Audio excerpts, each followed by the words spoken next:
Vale, comenzamos por la zona superior de la bicicleta y vamos a pasar a decidir las zonas de la rueda. Para comenzar, la zona más visible, lo que todos conocemos, es la cubierta, que es de goma, que es lo que le da la forma y la resistencia a la rueda. La zona interior, la zona interna, está compuesta por la cámara, también de goma, que es lo que vamos a inflar y lo que donde va a introducirse el aire. Contamos con la válvula y con el tapón de protección. Quitaremos este tapón para introducir la boquilla de la bomba e introducir el aire a nuestra rueda. Pasamos a la siguiente zona que vemos, que es esta zona oscura de aquí, que es la llanta. De la llanta parten varios radios y varios radios se unen a la pieza central que vemos en manera un poquito más oscura, que se llama buje.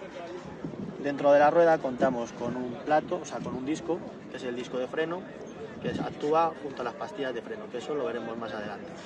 Subiendo poquito a poco por la bicicleta, contamos con la bombona, que pueden ser de tres tipos: de aire, de aceite y de muelles. Seguimos subiendo un poquito más, encontramos con la horquilla de la bicicleta, seguimos ascendiendo, la potencia donde va insertado el manillar, seguimos subiendo un poquito más, está el manillar donde podemos destacar los puños, que es donde pondremos nuestras manos, las manetas de freno, tanto la derecha como la izquierda, y las palancas, que pueden ser tanto palanca de cambios como rueda de cambio. En esta zona central encontramos la araña, que estaría en la zona inferior, justo debajo del taponcito que señalamos. A continuación vamos a hablar de la parte central de la bicicleta. Vale, pasamos a nombrar ahora las partes del eje del cuadro de la bicicleta. Si te acercas un poquito, podemos mostrar que está compuesto por dos triángulos, la parte superior y la parte inferior. Destacamos el eje vertical, la diagonal y la barra superior. En la parte trasera destacamos, en esta parte de aquí, se llama vainas, y la parte superior son los tirantes. A partir de ahora vamos a comentar un poco algunos elementos que componen más la bicicleta. Vale, para finalizar vamos a nombrar algunas partes de la bicicleta de la zona inferior. Vale. Pasamos a señalar la parte de los platos, que pueden ir de 1 a 3 platos. En este caso contamos con 3 y tenemos el desviador, que hará lo que nos ayude a subir de un plato a otro. Siguiendo en orden, enseñamos la parte que une a los platos al pedal, que es la biela, el pedal, que pueden ser de varios tipos, con inserción para las calas o un poquito más planos y con mayor superficie. Esta zona central, que es donde se unen ambos pedales, que es el eje del pedalier. Pasamos a la cadena, que es la donde se va a generar la fuerza y vamos a poder generar el movimiento. Y vamos a los piñones, que pueden ser entre 5 y 10 lo más común. Pasamos a la zona de transmisión o zona de cambio, con la patilla de cambio siendo la zona de abajo la más sensible y también, por su importancia, la de mayor precio. Vale, para finalizar vamos a nombrar algunos complementos que podemos añadir a nuestra bicicleta en función de la necesidad, de los gustos, ¿vale? Pasando por aquí. Primero, antes de nada, importante, no hemos hablado anteriormente del sillín y de la tija, ¿vale? Es lo que une la parte del sillín al eje, al cuadro de nuestra bicicleta. En este caso normal, es fija, graduable, con esta llave de aquí, una llave simple, de fácil apretado. En otros casos contamos con la tija telescópica, que es en bicicletas de alta gama, donde en el manillar normalmente contamos con un botón que, presionándolo, cambia la altura en función del terreno o nuestras necesidades. Pasamos por aquí atrás, seguimos viendo, tenemos la luz trasera, es necesaria para marcarlo sobre todo en circulación por carretera, debe de ser roja, puede ser continua, intermitente. Pasamos a esta estructura de aquí atrás, conocida como transportín, como portabultos, sobre todo para gente cicloturista, gente que viaja. En este caso, por ejemplo, contamos con una alforja, que es una bolsa pues para aportar simplemente objetos. Pasamos a la parte delantera. Llevamos una luz, una iluminación al caer la noche, es importante alumbrar el camino, y simplemente para que nos vean también de frente. También en este caso contamos con una pequeña alarma, simplemente de aviso, como si fuese el claxon de nuestro coche. Y ya simplemente para finalizar, llevamos el portabidones para llevar nuestra botella de agua en las grandes rutas. Y por último, la pata de cabra, que parece algo inservible, pero la verdad que para nuestra comodidad y dejar nuestra bicicleta parada en cualquier sitio es muy válida y muy eficiente. Vale, ahora vamos a explicar, en el caso de que tengamos un pinchazo en una de nuestras ruedas, cómo cambiar la cámara y demás. Lo primero que haríamos sería quitar la rueda, desaflojaríamos y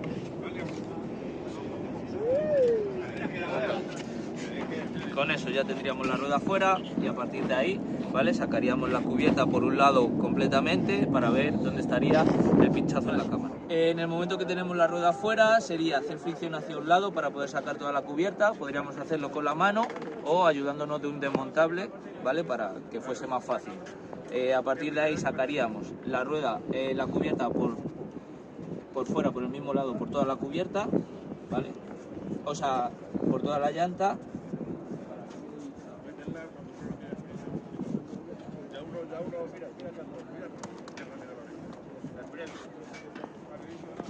¿Vale?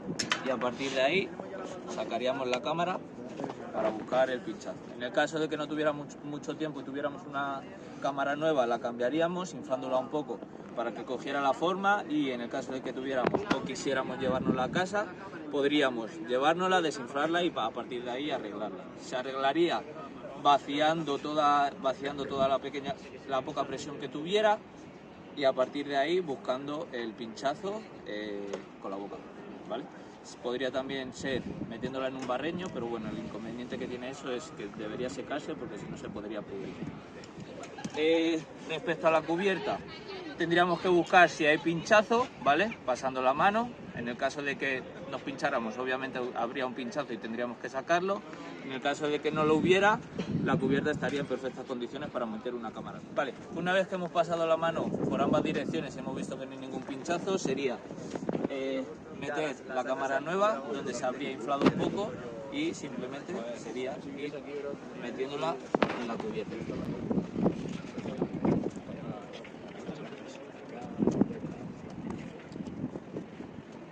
Vale.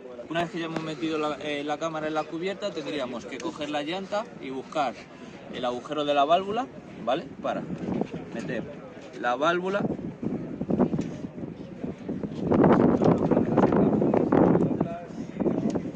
Bien, una vez que hemos metido la válvula, bueno, lo más sencillo sería poner el tapón, ¿vale?, para evitar que se volviera a salir, y a partir de ahí meter la cubierta por el raíl de la llanta, ¿vale?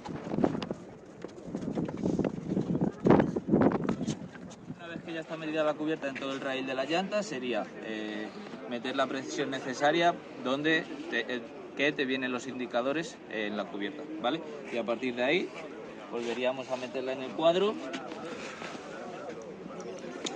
Espera.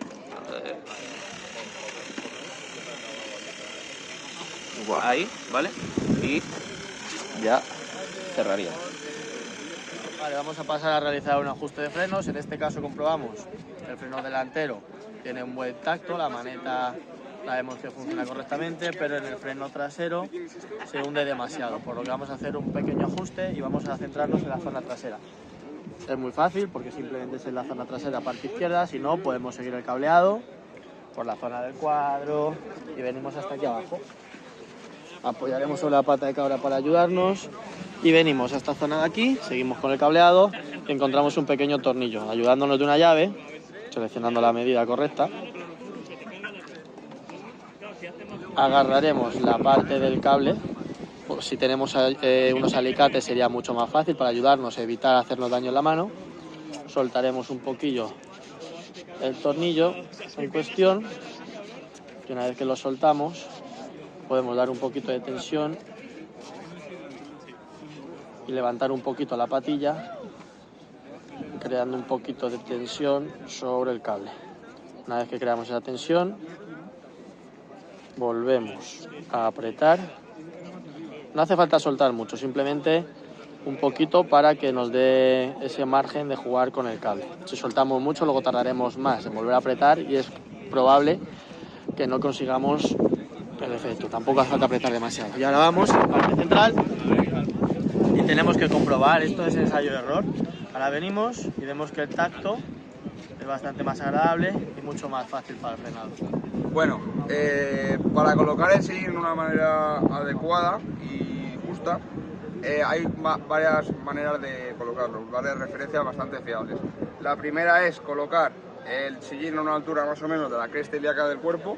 Vale. O la segunda forma con la que vamos a medir el sillín va a ser sentados, de tal forma que con el talón vemos que ahí está la pierna totalmente extendida, y cuando apuntamos con la puntera hay una pequeña semiflexión de la rodilla. Vale. Otra tercera forma de ajustar el sillín es medir por la sila, ¿vale? Pasas la sila por el sillín y tiene que quedar de tal forma de que el brazo llegue al eje de pedalier. Bueno, la cuarta y la última forma de cómo ajustar el sillín va a ser esta vez desde casa, que apoyado en una pared y con un libro entre las piernas vamos a medir la distancia entre el suelo y la parte superior del libro y lo multiplicamos por 0,885 y nos va a quedar la distancia exacta, más o menos, desde el sillín hasta el pedal pasando por el tubo. Por último, además existen también estudios biomecánicos que nos van a servir sobre todo para tener una medida mucho más exacta de la distancia entre el sillín y el pedal.